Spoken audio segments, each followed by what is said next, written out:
Two countries in the Pacific linked by routes of trade and discovery are Australia and Indonesia. The war cut off their ocean contacts, but after the war, one of the first ships to make the journey was the Esperance Bay.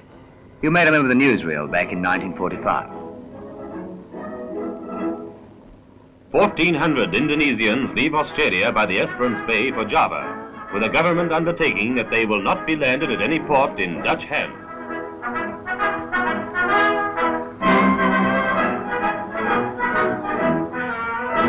An official of the Australian government goes with them to see that the guarantee is carried out. Friends and sweethearts crowd the wharf to say goodbye.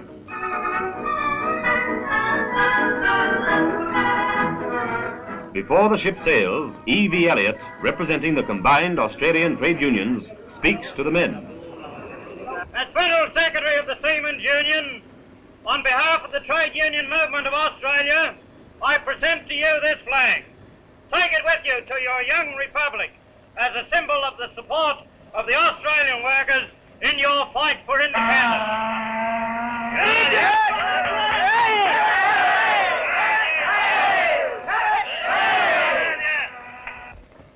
Friends, in the name of the Indonesian Republic, I thank you for this flag.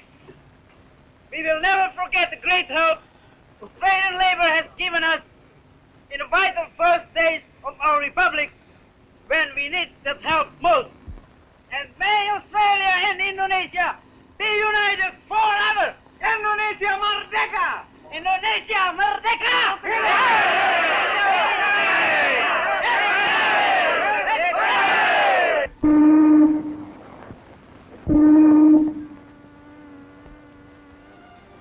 On that October day, the Esperance Bay sailed from Australia for Indonesia.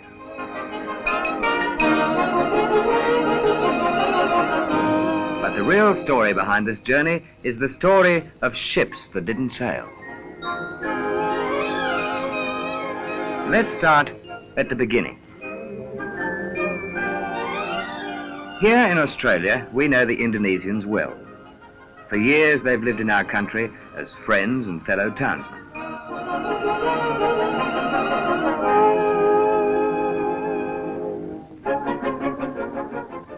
The women learnt the names of our vegetables. And mothers found that children were much the same in any language. There were the Indonesian soldiers and seamen. Our boys knew them as good fighters against the common enemy, Japan.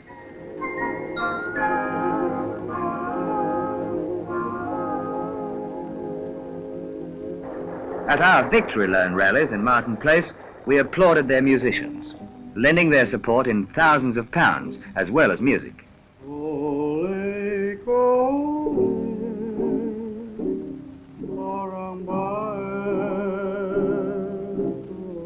We liked their old Indonesian folk song, even if we didn't understand the words. But they did. Yet here in Australia, it wasn't just the river and rice fields, the villages of their homeland they thought about, but something they didn't have before the war. Something they fought for with the Allies. Independence. The voice of Indonesia calling. Kami mengulangi lagi, Republik Indonesia telah berdiri dan kedaulatan ada di tangan rakyat. The Republic of Indonesia has been proclaimed. These are the salient points in the Republic Democratic Constitution. Freedom of organization, freedom of assembly, freedom of expression, and freedom of the press. Maka di sini kita semua bangsa Indonesia mengaku dengan Here, in the streets of Sydney, Indonesians repeated an oath which was being taken by their countrymen all over the world. An oath of loyalty to the new republic. Mengaku dengan kebenaran membela Republik Indonesia untuk mencari kemerdekaan kita bangsa Indonesia sampai selama-lamanya. Tidak mundur, biarpun di dalam gelombang atau tindisan. We shall not waver under Dutch oppression. We are ready to sacrifice our lives for freedom. With a pure heart, we pledge our word. Dalam nama Allah, saya mengaku dengan kebenaran.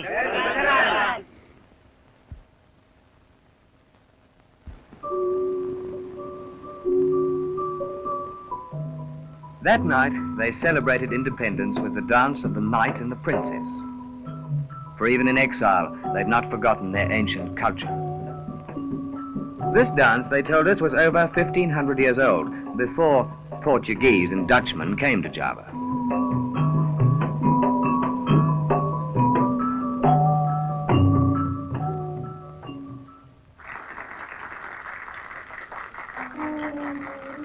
The wives and young citizens of the new republic were there too. Everyone joined in these dances. Yes, that night we celebrated.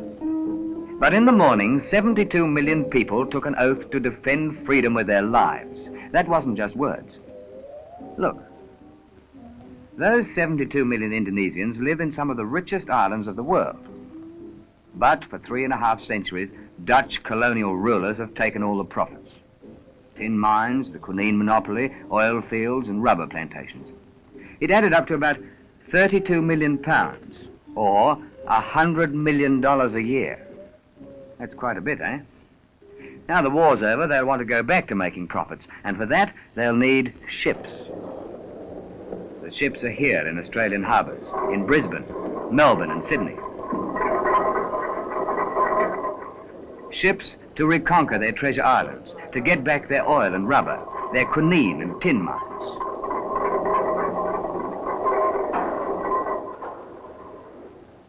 Ships to break the back of the young republic.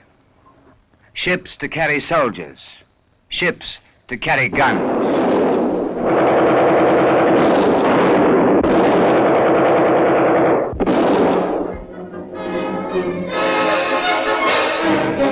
No, said the Indonesian seamen.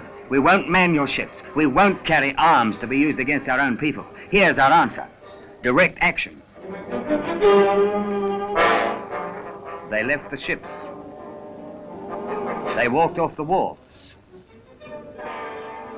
They quit the offices. Soldiers refused service. It takes courage to strike against your rulers in a strange country, but they did that. And the Japs didn't tell them what to do. 350 years of Dutchmen taught them. They got together with Australian wharfies right here on the docks while the big ships waited. They spoke in a language workers in every country understand, of bad conditions, low wages, and what those 350 years of Dutch colonial rule had meant to Indonesia. The news spread, and waterside workers came from other wharves to listen. Finally, it turned into an impromptu meeting. That's when Australians had their say. Indonesian seamen weren't allowed to form a union till they came to Australia. We helped them get organised, and now we can't let them down. We can't scab on fellow workers. What about the Atlantic Charter? We're committed through the World Trade Union Congress to support freedom for all nations. Why not Indonesia? Their spokesman asked for just that. Our support for Indonesia's struggle for freedom and self-determination. Well, it's up to us. Declare Dutch ships for Indonesia black. When the wharfies sat down, it meant action.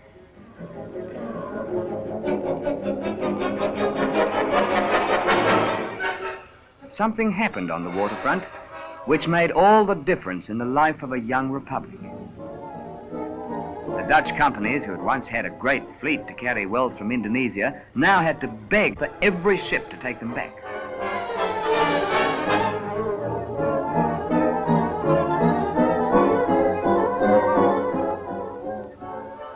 Suddenly, we heard that these were mercy ships loaded with food and medical supplies.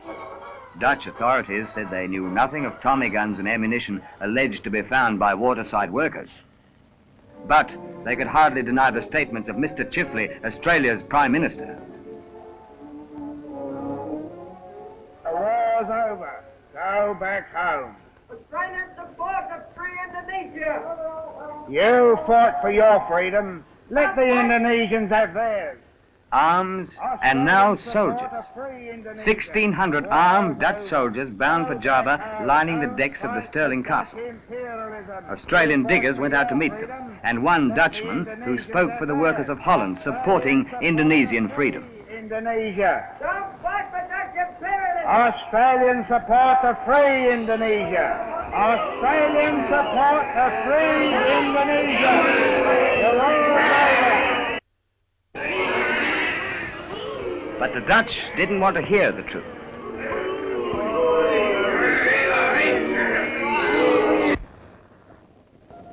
Indonesia Calling.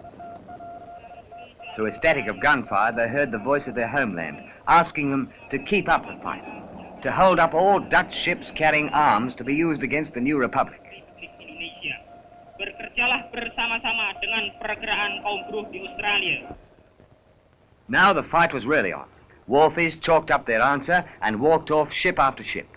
In Brisbane, Melbourne, Adelaide, Sydney, in all the ports of Australia.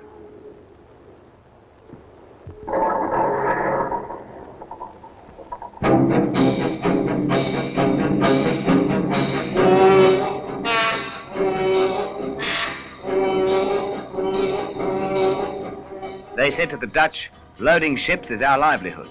We'll load ships for Indonesia anytime if we get a guarantee that the cargo isn't arms or supplies that could be used against the Indonesian people. We never got that guarantee. The black band spread as other unions joined the struggle. One day it was the transport workers who turned off their ignition keys and left Dutch freight stranded. Next, ships' painters stopped work. Dutch ships were too black for them to put another coat of colour on.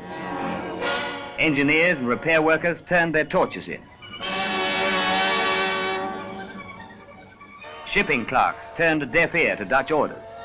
Australian seamen had been in it right from the start.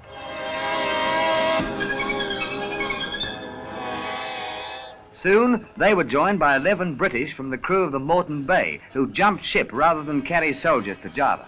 Cables of support arrived from Harry Bridges, president of the American Longshoremen's Union, and from Chinese, Indian, Malayan, New Zealand, and Canadian seamen and dock workers. Workers in every country supported the action of Australian labour. Don't be fooled by the card game. Don't let them try to put anything over. We're a wake-up. So were the shipwrights, plumbers, coal lumpers, the Merchant Service Guild, firemen and deckhands unions, the storemen, packers, moulders, dockers, boilermakers, not to mention iron workers and electricians. All along the waterfront, the ships were idle.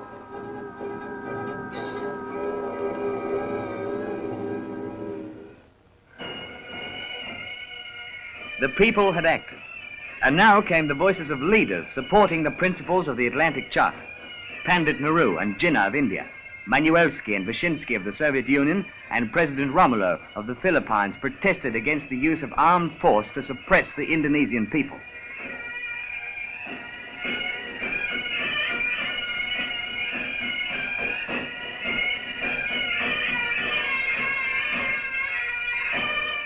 At a record meeting in the Domain, this returned soldier reported that Indonesians had already proved they could govern their own country. In the name of my republic, I thank you, said Jan Wilander. But for your help in holding up those ships, our republic might have been destroyed. The black ban on ships for Indonesia is complete.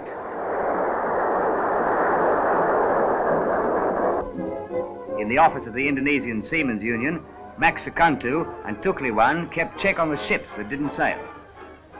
Vishbeek, black. Vanderlyn, black. Pahud, black. Tasari, black. Tasman, black. Janssen and Bontekoe, black. Van Swol, black. Van Hertz, black. Swartzen, one's got away, an Indian crew on board.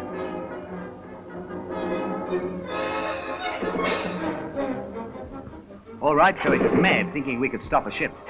But you don't know what that one ship meant to us. It broke the ban. The Dutch had sneaked it through by putting an Indian crew on board. Our boys didn't have much of a cruiser to go out and do battle. They didn't have any guns or ammunition, but they had words, and they were talking to Indian seamen, Indian brothers. Indonesia's fight for freedom is your fight. Join Australian neighbor. Stop the engine. Stand the zip back. Stop working. Stop the engine. Wait. तुम ये जहाज में मत जाओ. तुम्हारा भाई को Indonesia बंदूक से मारा है. काम शुरू. Engine room काम शुरू. जहाज घूम के मिलेगा. Seamen, don't take arms to Indonesia. Stop working. Turn the ship back. Louder. They can't hear you. Brothers, turn the ship back. Indonesia's fight is your fight. Go on, call again. It's not too late. Brothers!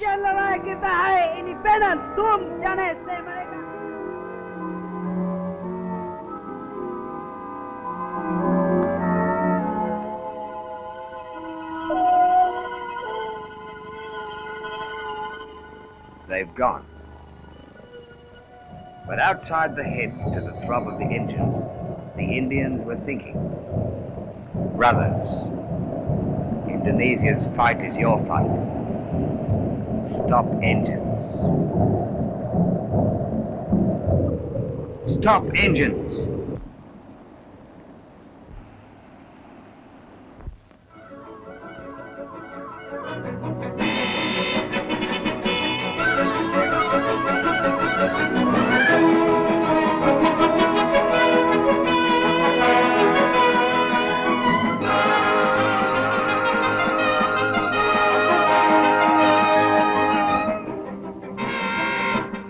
They've come back. The Indians have come back. They've done it. They've stopped the ship. Come on, this really calls for a celebration.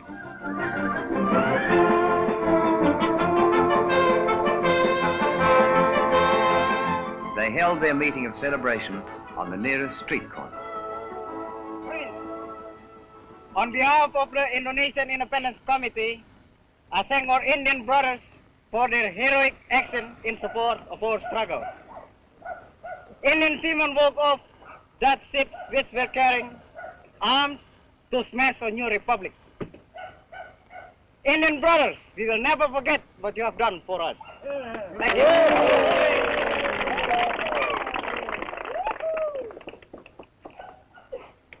Friends, we were informed that we were to create Allied troops and to take route to Borneo. But we found ourselves put on a Dutch ship carrying arms and ammunition to Indonesia, but we refused to sell them. The Dutch threatened us with a gun, but still we refused. And now, we will not sail with a ship.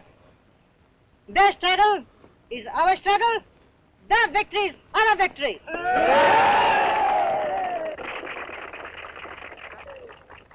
There was no need to introduce the General Secretary of the Waterside Workers' Federation, Jim Healy.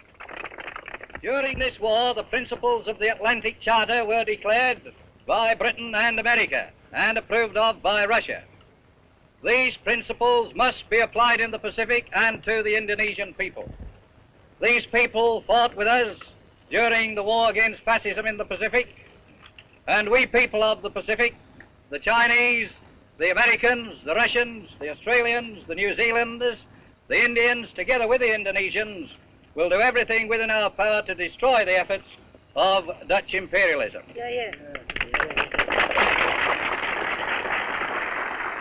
Chinese seamen had taken the hat around again, which brought their contribution to the Indonesian fund up to £1,100.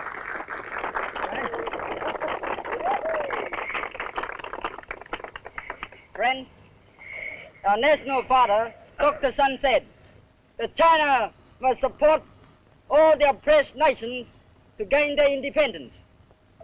That is why we Chinese are supporting the Indonesian national movement. Manduk Jiao Gai Phu Mandung Manzai!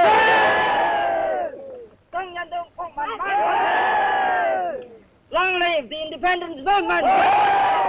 Long live the Indonesian Republic!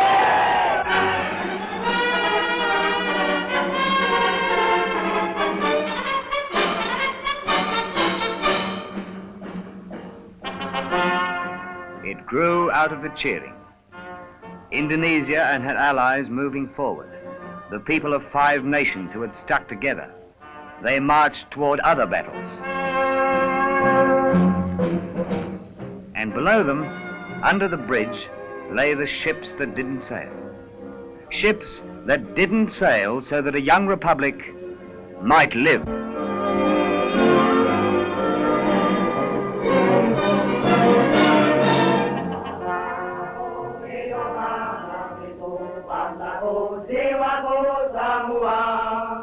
Bangunlah rakyatnya, bangunlah badannya untuk Indonesia Raya. Indonesia mulia, mulia, tanahku, negeriku yang ku cinta. Indonesia mulia, mulia, hiduplah Indonesia